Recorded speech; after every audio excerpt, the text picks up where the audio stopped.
सो hey guys, आज हम दोबारा से जर्नी गॉड इमॉर्टल्स के आगे के एपिसोड को एक्सप्लेन करने वाले हैं।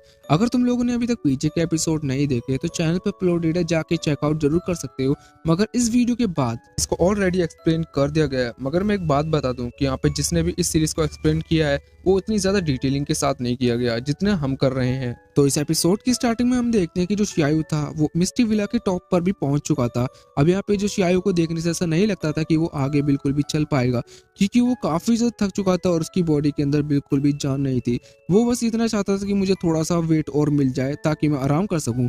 अब यहाँ पे जो शियायू था वो जैसे ही नीचे गिरने वाला होता था उसके सामने उसके जो फादर आ जाते हैं।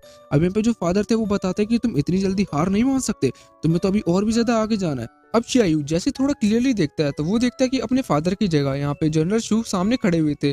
अब वो बताते हैं कि जल्दी से जल्दी आगे जाओ, तुम्हें अपना टास्क कंप्लीट करना होगा। एंड फिर यहाँ पे हम शियायू को देखते हैं जो कि अपनी पूरी पावर के साथ आगे की तरफ भाग रहा होता है। अब यहाँ वो जैसे तैसे करके उस माउंटेन विला के ऊपर पहुंच ही जाता है। अब सामने की तरफ देखता है कि वो जनरल शू भी सामने खड़े हुए थे। अब यहाँ पे जो जनरल शू थे वो बताते हैं कि तुमने इस बार थोड़ा ठीक किया, मगर इस समय तुम्हें अपनी बॉडी के ऊपर एबिलिटी और भी ज्यादा अच्छी तरीके से लानी होगी ताकि तुम्हारी फ्लेक्सिबिलिटी, स्पीड और बहुत सारी चीजें जो तुम आसानी से पा सको। अब यहाँ पे जनरल शाह एक बात और बताते हैं कि अगर तुम चाहते हो कि ये चीज तुमसे नहीं हो रही तो तुम कभी भी यहाँ पे तुम गिव अप कर सकते हो। और जनरल साहू वहां से जाने लग जाते हैं और यहाँ पे जो शाह था वो बताता है चिल्लाते हुए कि यहाँ पे मैं कभी भी हार नहीं मानूंगा। फिर वहीं हम नेक्स्ट डे देखते हैं कि यहाँ पे जो शायू था वो काफी ज्यादा थक चुका था और यहाँ पे सामने की तरफ उसके ग्रैंडफादर और यहाँ पे जो जनरल साहब थे वो भी उसे देख रहे थे। और यहाँ पे जो उसके ग्रैंडफादर थे वो ये चीज देख के काफी ज्यादा नाराज थे, क्योंकि अभी तक यहाँ पे शायू को काफी ज्यादा तकलीफों का सामना करना पड़ रहा था। अब यहाँ पे शायू उन हार्स टेक्निक को यूज करता है जहाँ पे उसने पहले कभी नहीं की थी। अब उस चीज को काफी ज्यादा करने में उसे मेहनत का सामना करना पड़ता है। और यहाँ पे हम देखते हैं कि वो एक बैम्बू स्टेज से भी वहां से भाग के आता है। और यहाँ पे जो जनरल साउथ है वो बताते हैं कि अब ये चीज कंप्लीट नहीं हुई है, इतनी ज्यादा खुश मत हो, अभी तुम्हें इसे पूरा पहाड़ को पार करना होगा। और यहाँ पे जो शियायू था वो भी सीधा आगे की तरफ भागने लग जाता है। एंड फिर यहाँ पे हम देखते हैं कि जो शियायू था अपने दोनों कदमों को उछाल उछाल के उन सीढ़ियों के ऊपर चढ़ रहा था। अब यहाँ पे वो जैसे तैसे करके ऊपर तक आता है तो उसे देखता है कि काफी ज्यादा थक चुका है। अब यहाँ पे वो अपनी आप को नहीं संभाल पाएगा। और यहाँ पे जनरल साउथ है वो ये भी बताते हैं कि अगर तुम्हें परफेक्ट बॉडी चाहिए तो तुम्हें अपनी स्पीड और स्ट्रेंथ को बढ़ाना पड़ेगा। और इसी के चलते हुए यहाँ पे शियायू नीचे गिर ही रहा था तो उसी से हम जनरल साउथ है उन्होंने बचा लिया था और यहाँ पे दोबारा छोड़ देते हैं, जिस वजह से थोड़ा और नीचे आके गिरता है। अब जो जनरल साउथ है यहाँ पे शियायू को एक बात और बताते हैं, अगर तुम एक परफेक्ट मास्टर बनना चाहते हो इस स्पीड मास्टर में तो तुम्हें सबसे ज्यादा और भी मेहनत करनी पड़ेगी। अगर तुम इस चीज में नाकामयाब हो जाते हो तो तुम्हें काफी ज्यादा मुसीबतों का सामना करना पड़ सकता है। यहाँ पे तुम्हें एक बात का और ध्यान रखना है कि यहाँ पे जितनी भी तुम प्रैक्टिस कर रहे हो इसे एक इंजॉयमेंट के तौर पे लेना, ना कि एक डिफिकल्टी के तौर पे, क्योंकि अगर तुम इसे इंजॉयमेंट के तौर पे लोगे तो तुम काफी आसानी से इसे कर पाओगे और लंबे समय तक इस चीज में टिक पाओगे। शायू यहाँ पे एक गर्म सैंड के अंदर अपने हाथों को बार बार तेजी से मार रहा था ताकि यहाँ पे उसके हाथों की स्ट्रेंथ और भी ज्यादा हाई हो सके।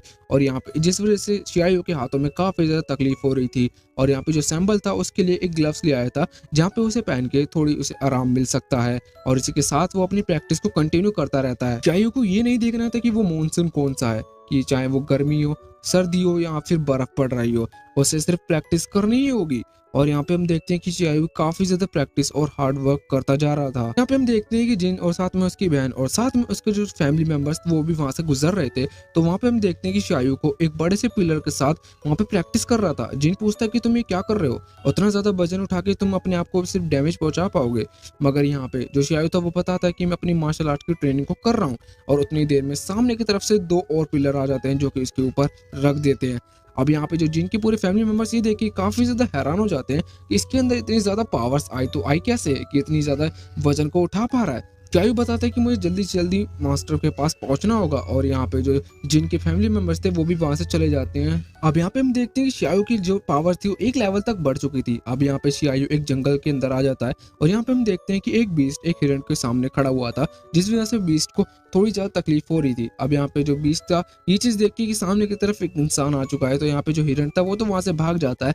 अब यहाँ पे जो शियायू था वो बताते हैं कि तुम मेरे से फाइट लो, उस कमजोर से क्यों लड़ रहे हो। अब यहाँ पे जो बीस्ट था सीधा शियायू के ऊपर अटैक कर देता है और यहाँ पे शियायू काफी आसानी से उसे पकड़ के एक दूर पत्थर में जाके फेंक देता है।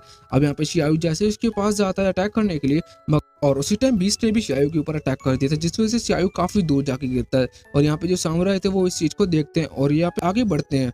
आप उतनी देर में जनरल शाह आके उन्हें रोकते हैं। वो बताते हैं कि इसे खुद ही करने दो। अब शियायू दोबारा से उठता है और उस बीस्ट के ऊपर हमला कर देता है, जिस वजह से अब शियायू का अटैक इतना ज़्यादा पावरफुल था नहीं, तो यहाँ पे बीस्ट को कुछ ज़्यादा होता नहीं है, तो सीधा बीस्ट शियायू के ऊपर अटैक कर देता है। अब यहाँ पे शियायू समझता था कि वहाँ से भागना ही पड़ेगा। अब बीस्ट भी शियायू का पीछा करने लग जाता है। अब शियायू एक एंड पॉइंट पे आके रुक जाता है और यहाँ पे जो बीस्ट था वो भी आगे उधर ही पहुंच जाता है। अब यहाँ पे हम देखते हैं जैसे ही वो अटैक करने वाला होता है, यहाँ पे जनरल शाह होकर इसके मुंह को एक पत्थर में जाके चिपका देते हैं। वो बताते हैं कि तुम्हारी लिमिट पता है तुम कहाँ पे हो, यहाँ पे तुम एक बड़े बीस्ट के साथ फाइट ले रहे हो। अब यहाँ पे जो शियायू था वो बताता है कि हाँ मैं जानता हूँ कितनी है मेरी लिमिट। अब यहाँ पे जनरल शाह से बताता है जाके चुपचाप ट्रेनिंग करो। अब यहाँ पे जो शियायू था वो भी वहां से भागकर आ जाता है। अब यहाँ पे हम देखते हैं कि शियायू आगे कुछ समय बाद यहाँ पे अब वो और भी ज्यादा परफेक्ट हो चुका था। अब यहाँ पे हम देखते हैं कि शियायू सीधा भाग भाग के उसी मिस्ट्री वैली के ऊपर टॉप पे आ जाता है और सामने की तरफ ये जनरल शाह थे वो खड़े हुए थे। अब यहाँ पे उन्हें देखने से तो ऐसा लग रहा था कि वो जा रहे हैं, जिस वजह से यहाँ पे शियायू उनसे पूछता है कि आप कहाँ जा रहे हो, मुझे छोड़ के आप ऐसे नहीं जा सकते। अब यहाँ पे जो जनरल शाह थे वो बताते हैं कि तुम्हारी 1 साल की ट्रेनिंग पूरी तरह से कंप्लीट हो चुकी है और हो सकता है तुम आगे करके तुम अपने आप को एक काफी अच्छा मार्शल आर्ट या कल्टिवेटर बना सको। मगर यहाँ पे शियायू को ये बात बिल्कुल भी मंजूर नहीं थी कि जहाँ पे जो जनरल शाह है वो उसे छोड़ के जाए। अब यहाँ पे जनरल शाह होते हैं वो बताते हैं कि तुम्हें बस इतना ध्यान रखना है कि डेथ और लाइफ और इस बीच में तुम्हें काफी अच्छा डिफरेंस जानना होगा। साथ में हेल और हेवन के अंदर भी तुम्हें पता लगाना होगा कि इसमें क्या बात होती है, जहाँ पे लोग इस चीज के बारे में जानना चाहते हैं। कल्टिवेटर के लिए खासकर ये बात काफी ज्यादा इंपॉर्टेंट होती है। अब शियायू अपनी कुछ पुरानी बातों को याद करता है कि जहाँ पे किस तरह से जनरल शाह ने उसे ट्रेन किया था, यहाँ पे कितनी सारी बातें बताई थी। अब इस बात के लेके जनरल शाह थे वो भी वहाँ से जाने लग जाते हैं और साथ में शियायू था ये भी काफी ज्यादा अपसेट होता है। अब यहाँ पे जो शियायू था वो बताता है जनरल शाह से कि मैं कभी भी हार नहीं मानूंगा। अब यहाँ पे जो जनरल शाह था ये भी बताता है कि ये बात तुम्हारे लिए काफी ज्यादा अच्छी होगी। और इसी के साथ हमारा ये एपिसोड भी यहीं पे खत्म हो जाता है। अगर तुम लोगों को ये एपिसोड पसंद आया होगा तो लाइक, सब्सक्राइब और नोटिफिकेशन को अलाउ जरूर कर देना। तो मिलते हैं इसके नेक्स्ट एपिसोड में।